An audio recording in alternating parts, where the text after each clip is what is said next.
Welcome back to TPUSA Live. We're at TPUSA HQ in Phoenix, Arizona. Dr. Sean and I have an incredible guest coming up next. We got Congressman Jim Jordan. He's representing Ohio's 4th District. He's also a ranking member of the House Judiciary Committee. He just came out with a book, Do What You Said You Would Do, Fighting for Freedom in the Swamp. We're going to show you what the cover of that book looks like right now, right before we bring in Congressman Jim Jordan. Incredible book that he's going to tell us all about. We're going to cover anti-American curriculum, Dr. Fauci, and so much more. Congressman Jim Jordan, welcome to TPUSA Live. Good to be with you guys today. Thanks for what you do.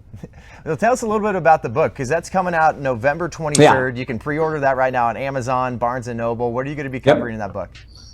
Well, we talk about the Freedom Caucus. We talk about how it was formed. We talk about when we made the decision to change speakers and force John Boehner to leave the speaker's office.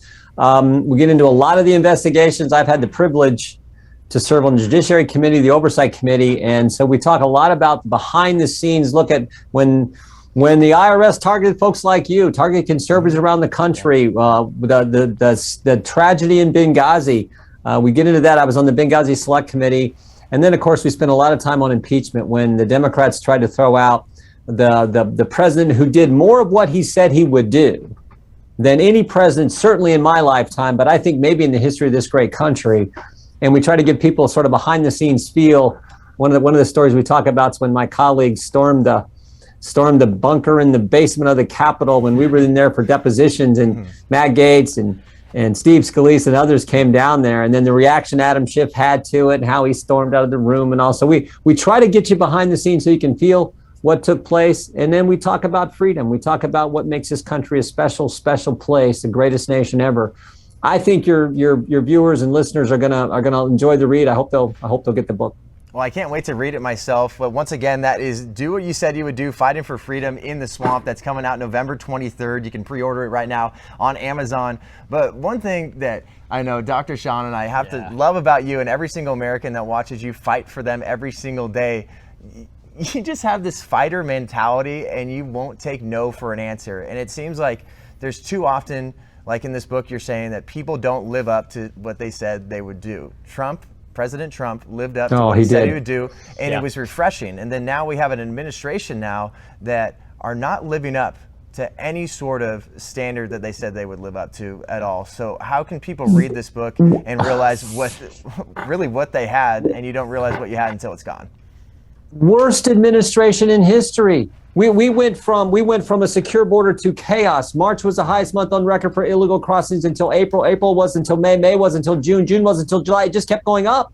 And yet Mayorkas says, oh, the border's secure. You got to be kidding me. We went from energy independence to the spectacle of the President of the United States begging OPEC to increase production. We went from safe streets to crime up in every major urban area because Democrats defund the police. We went from respect around the world to thousands of rockets being fired on our friend and ally Israel. And on down the list you can go. So President Trump, greatest presidency we've ever had. Joe Biden, worst 10-month start to any presidency we've ever had.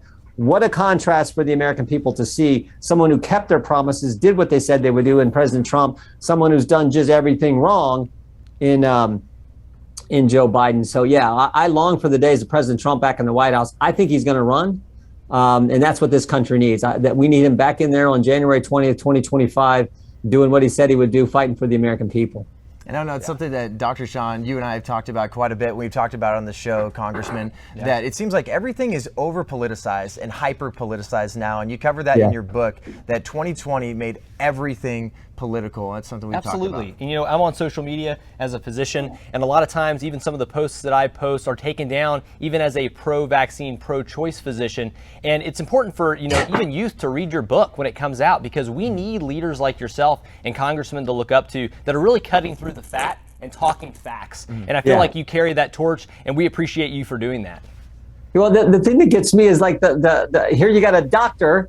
You do some tweet or some post on Facebook, and someone who has no medical training calls it misinformation, disinformation. Yeah. Remember when Governor DeSantis did his roundtable discussion, and he had as one of his panelists, Dr. Bhattacharya, who's written in the Wall Street Journal, professor of medicine at Stanford, been on TV, super smart fella, has him on the panel, puts this up on YouTube. YouTube takes it down. Yes. And I'm like, I told one group, I said, he's a professor of medicine at Stanford. I told him, I said, it's not the Big Ten, but it's pretty good, right? I mean, it's like this is how crazy the left is, because it's all politics, as you say.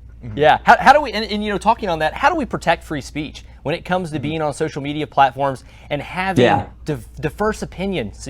Maybe one side of the alley or the other. It's okay to listen to both. Why do you feel like it's not allowed anymore to listen to the opposite opinion? Because the left is no longer. One of my good friends is Dennis Kucinich. He's old school liberal. He believes all the liberal stuff, but he's willing to have a debate and respect the First Amendment and do how we're supposed to do things in America. Argue the ideas and have the real debate. That's how it's supposed to operate. Today's left's different. Today's left is you agree with me, and if you don't, you're racist, you're bad, you're terrible, you're not allowed to speak. And it's frightening where they want to take us. So we got to take away the liability protection, Section 230. We got to speed up the process that antitrust actions can get to the Supreme Court so we can get an answer on this. We're looking to do both of those pieces of legislation. And then finally, the third piece we need is anytime they censor us, they need to tell us why, and we need a private cause of action so we can go after these tech companies personally when they're doing things that we know are just pure censorship of conservative thought. So Absolutely. those three things are what we're working on as Republicans. Now, the tough thing is we're not in control. The Democrats run the federal government right now. So, but we got to talk about those ideas. We got to talk about those ideas and then get them passed when we're back in control. Yeah, absolutely. Well, that goes along with everything we've seen at school boards, like everything that just went down in Loudoun County, and then now you have the FBI that's calling parents domestic terrorists. FBI is being used for that. You grilled AG Garland at the hearing too and saying like, hey, people need to have these discussions and they should be able to speak. And if they're going to speak and you might disagree with them, why are we going so extreme to call them domestic terrorists? Yeah. So remember the timeline here. September 29th, the National School Boards Association, a left-wing political group, writes a letter to the President of the United States. 5 days later, the Justice Department, the Attorney General, does exactly what the School Boards Association asked the president to do. Namely, he sets up this operation to get the FBI involved in local school board matters. The first line in his memo says this: there has been an uptick in violence and threats against school personnel. I asked him a simple question at the hearing. What evidence did you have to make that statement? What was the evidence that there's been an uptick in violence? The only evidence he had was the letter written by the left-wing political organization to the President of the United States. And guess what happened the day after this? The day after the hearing, last Friday night, 8 o'clock Friday night, what did School Board Association do? They apologized to people around the country, all their members, because they were losing membership. And in their apology, in their memorandum, they said they apologized twice in the same paragraph. We said we regret and apologize for the letter. Later on, they said we apologize for the stress and strain this has caused you. I mean, this was a real. I mean, you don't see this happen where a political operation apologizes 24 hours after a hearing with the Attorney General talking about that. So this is a big step. And what we did on yesterday, we sent a letter to the Attorney General saying, in light of all that's happened, and by the way, there's also reports that the School Board Association was talking with the White House prior to sending the initial letter. It was all coordinated, it looks like. So we said, in light of all that's happened, you should rescind your memo. We'll see what the Attorney General does. Wow. Do you think that's a possibility, though, Congressman? Do you think he'll actually rescind that and apologize? Yeah, I don't know, but I never thought the school board was apologized. So that's something we just don't see and happen. Yeah. I think that happened because a lot of organizations, local schools are saying, we don't want to be a part of this organization. They're losing money. In the end, a lot of times it's about the money.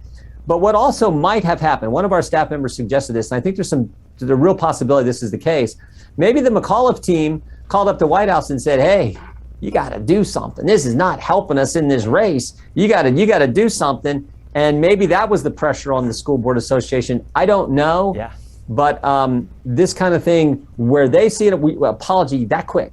I mean, 24 hours later. You just don't. You guys have been around politics. You know that just doesn't happen. That's how bad it is. That's how wrong they were. And as you point out, it was simply moms and dads going to school board meetings saying, we don't want this racist, hate America curriculum taught to our kids. Yeah.